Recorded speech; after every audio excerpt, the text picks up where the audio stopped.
Donc, les relations ont commencé à partir, ce qui est inquiétant, il s'est passé deux choses. Qu'est-ce qui s'est passé? C'est qu'il y a le grand conflit, malgré l'accord de mai 69, malgré l'accord de mai 89, et malgré la reconnaissance du tracé territorial, du tracé des frontières, et malgré la fin du différend officiel entre le Maroc et l'Algérie sur le tracé des frontières, la guerre froide a béni deux pays. Des années 70, les années 80, les années 90. Qui traîne dans les années 2000, le Maghreb n'a jamais été fait.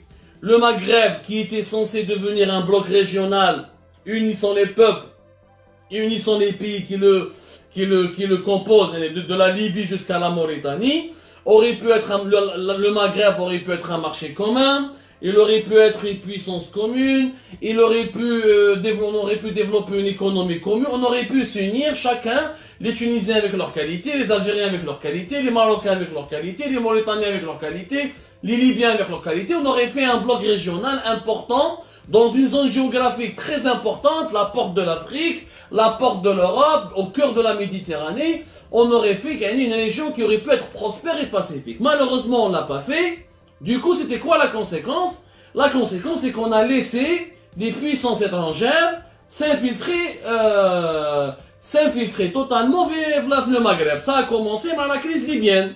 La crise libyenne entre le 15 février 2011 et le 23 octobre 2011, la Libye, à partir du moment où il n'y a pas de Maghreb, mais qu'est-ce un bloc régional? كل واحد داير la politique تاعو وحده، كل واحد يخمم على صوالحه وحده. La Libye تاع القذافي à l'époque تخمم على صوالحها وحدها. La Tunisie de Ben Ali, elle essayait de faire l'intermédiaire mais كانت تخمم على صوالحها وحدها. L'Algérie qui venait sortir d'une guerre civile des années 90, qui a souffert de l'isolement et qui a souffert de la crise, de la faillite économique et financière qui a précédé, qui a duré pendant la décennie noire, où le Maroc, carrément, il a divorcé avec le Maghreb. Le Maroc, il a même demandé à un moment donné d'intégrer l'Union Européenne, au début des années 2000.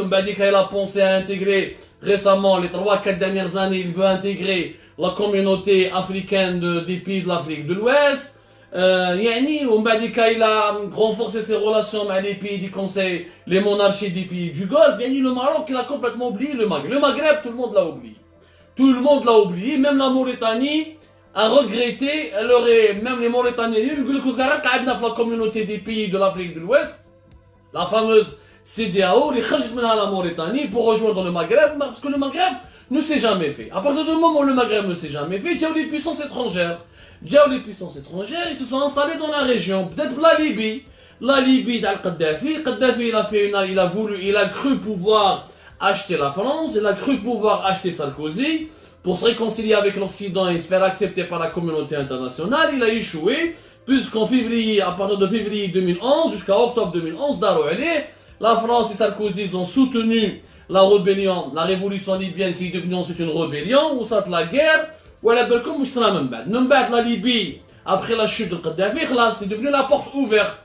La France s'est mêlée, les États-Unis se sont mêlés, l'Italie s'est mêlée.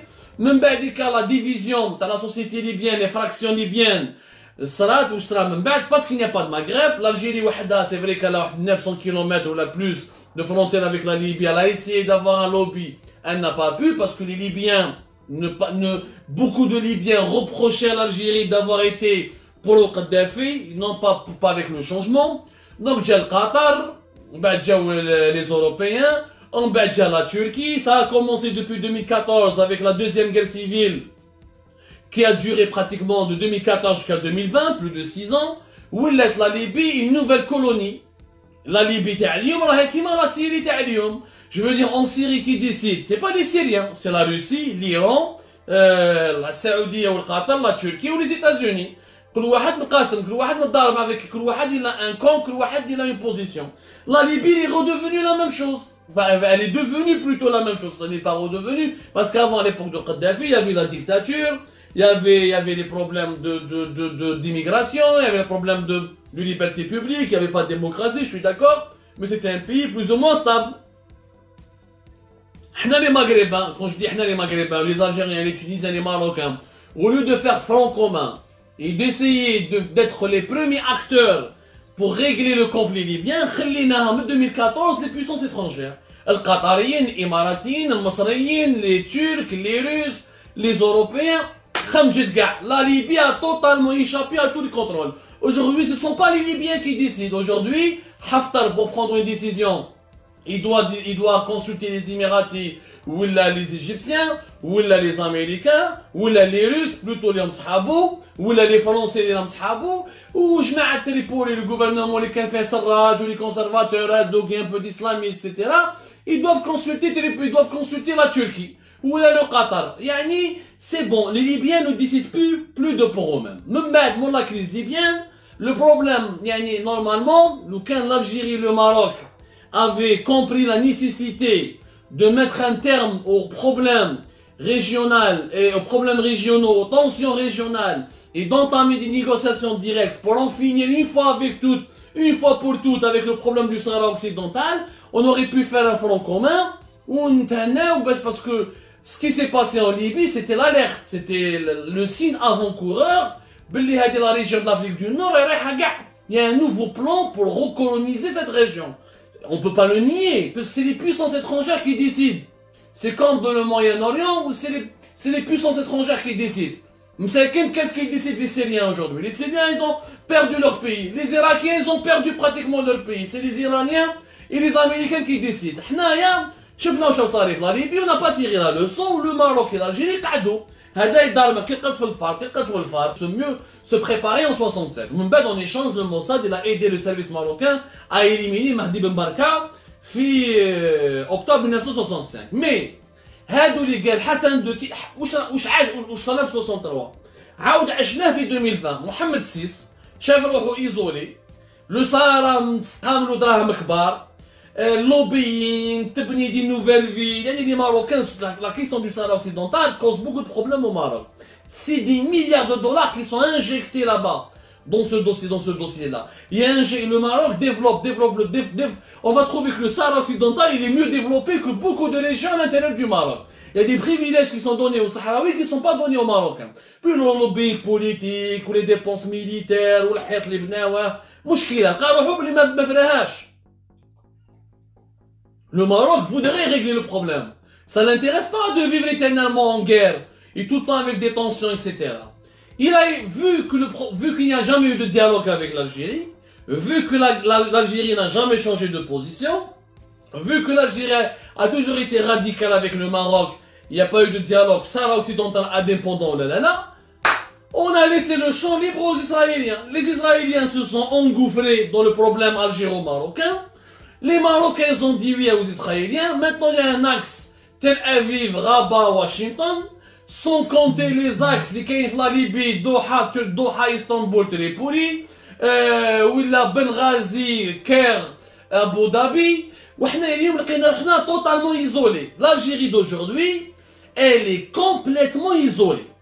La guerre contre le Maroc, nous l'avons perdue politiquement et diplomatiquement, parce que le Sahara occidental finalement n'a jamais existé, il n'existera jamais, parce qu'aucune des grandes puissances ne veut du Sahara occidental. Même la Chine et la Russie, qui sont les plus modérés sur ce dossier, ne soutiennent pas une indépendance franche du Sahara occidental. Drame que dans ce le Polisario,